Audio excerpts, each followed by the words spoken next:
Assalamualaikum warahmatullahi wabarakatuh. Kembali lagi dengan saya Milita Eliza dari Prodi S1 Kebidanan Distrik Senza Sentika Padang. Baiklah, kali ini saya akan menjelaskan tentang sistem integumen untuk memenuhi tugas anatomi dan fisiologi manusia. Sistem integumen adalah sistem organ yang paling luas. Sistem ini terdiri atas kulit dan aksesorisnya, termasuk kuku, rambut, kelenjar, yaitu kelenjar keringat dan sebaceus, dan reseptor saraf khusus untuk stimuli perubahan internal atau lingkungan eksternal. Integumen merupakan kata yang berasal dari bahasa Latin, yaitu integumentum, yang berarti penutup. Sesuai dengan fungsinya, organ-organ pada sistem integumentum berfungsi menutup organ atau jaringan dalam manusia dari kontak luar. Yang pertama itu kulit. Fungsi kulit: 1. Sebagai pelindung, 2. Sensibilitas, 3. Keseimbangan air, 4. Pengaturan suhu, 5. Produksi vitamin D, dan yang keenam itu fungsi respon imun. Kulit terdiri dari 3 lapisan. Yang pertama itu epidermis, yang kedua dermis, dan yang ketiga yaitu hipodermis atau jaringan subkutan. Anggota kulit yang lain atau epidermis yaitu kelenjar keringat, yang kedua kelenjar sebasea, yang ketiga rambut, dan yang keempat kuku. Lapisan kulit: yang pertama itu epidermis. Lapisan kulit paling luar bekerja untuk melindungi struktur tubuh dari serangan mikroba dan benda asing lainnya. Epidermis dibagi menjadi 2 lapisan, yaitu stratum corneum atau lapisan tanduk. Yang kedua itu stratum malvigi. Nah, stratum malvigi ini dibagi menjadi 4 lapisan, yaitu stratum lucidum, stratum granulosusum, stratum spinosum, dan lapisan sel basah atau stratum germinativum.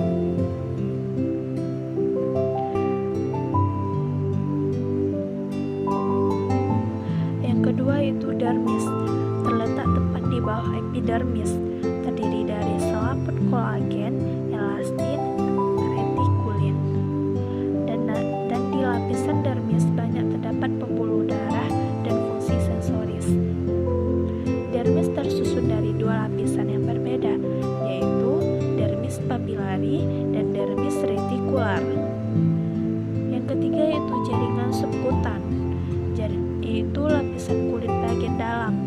Ini merupakan bantalan untuk kulit, isolasi untuk pertahanan suhu tubuh, dan tempat penyimpanan energi. Selanjutnya itu kelenjar keringat. Yang pertama itu kelenjar keringat ekrin, merokrin, terdapat di seluruh permukaan tubuh, banyak terdapat di kulit yang tebal kecuali telinga dan bibir. Fungsinya itu untuk mengatur temperatur tubuh, bereaksi dalam keadaan emosional, bereaksi terhadap rangsangan fisiologis. Yang kedua itu kelenjar keringat apokrin, terutama ditemukan di aksila, sekitar puting susu, payudara, eksternal lubang telinga, area genital, kelopak mata. Kelenjar ini mulai beraktivitas sekresinya pada usia pubertas. Fungsinya itu bereaksi terhadap perubahan hormon, bereaksi dalam keadaan emosional.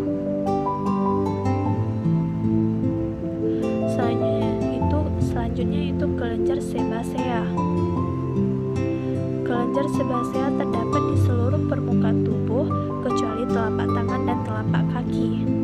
Fungsinya yang pertama itu memproduksi sebum, bergabung dengan trigliserida, kolesterol, lilin melalui folikel rambut untuk melicitkan rambut dan kulit. Kelenjar sebasea tidak aktif sampai masa pubertas.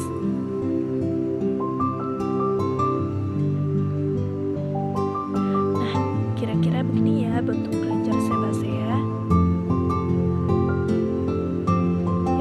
yaitu rambut. Yaitu tubuh ditutupi oleh rambut kecuali telapak tangan, kaki, bibir, dan beberapa bagian dari genitalia luar. Fungsi rambut yaitu satu, untuk melindungi kulit terhadap pengaruh-pengaruh buruk. Contohnya, alis mata melindungi mata agar keringat tidak mengalir ke mata. Yang kedua yaitu pengatur suhu sebagai pendorong penguapan keringat. Yang ketiga yaitu indera peraba yang sensitif.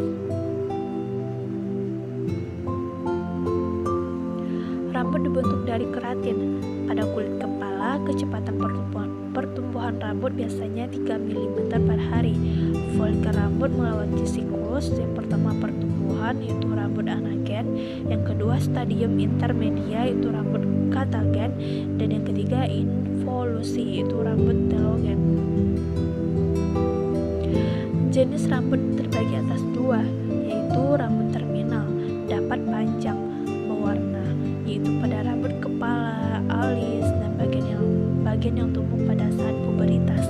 Yang kedua yaitu rambut velus, pendek, halus, dan lembut yang berada pada permukaan tubuh. Warna rambut dihasilkan oleh melanosit yang ada pada papila rambut dan ditentukan oleh gen-gen. Selanjutnya yaitu kuku. Kuku merupakan lempeng yang terbuat dari sel tanduk yang menutupi permukaan dorsal, ujung jari tangan, dan kaki. Lempeng kuku terbagi atas 3 bagian. Nah, yang pertama yaitu pinggir bebas, badan, akar yang melekat pada kulit dan dikelilingi oleh lipatan kulit lateral dan proksimal.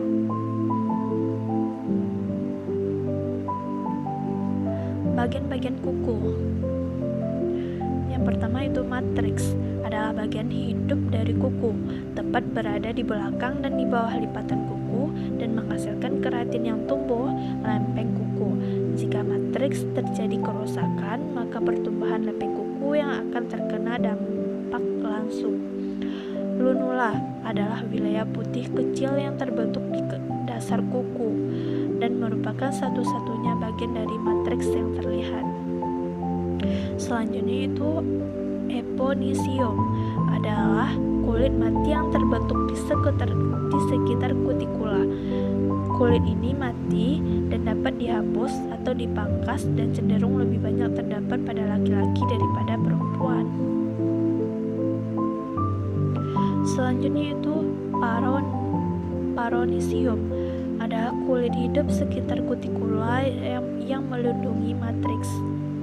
Selanjutnya hiponisium, adalah daerah di mana lempeng kuku dan kuku melekat dan terletak di ujung kuku. Selanjutnya lempeng kuku adalah kuku aktual yang terdiri dari lapisan keratin. Tempat tidur kuku adalah jaringan yang terletak di bawah kuku dan ketika kuku adalah normal dan sehat, itu membuat kuku Anda terlihat merah muda. Lipatan kuku adalah kulit yang mengelilingi kuku. Ujung bebas adalah akhir dari kuku yang meluas melewati jari dan merupakan bagian yang memangkas. Fungsi kuku sangat penting waktu menguntit benda-benda kecil. Rambut dan kuku merupakan struktur keratin yang mati, maka rambut dan kuku tidak mempunyai ujung saraf dan tidak mempunyai aliran darah. Nah, sekian PPT dari saya. Terlebih dan terkurang saya mohon maaf. Terima kasih. Assalamualaikum.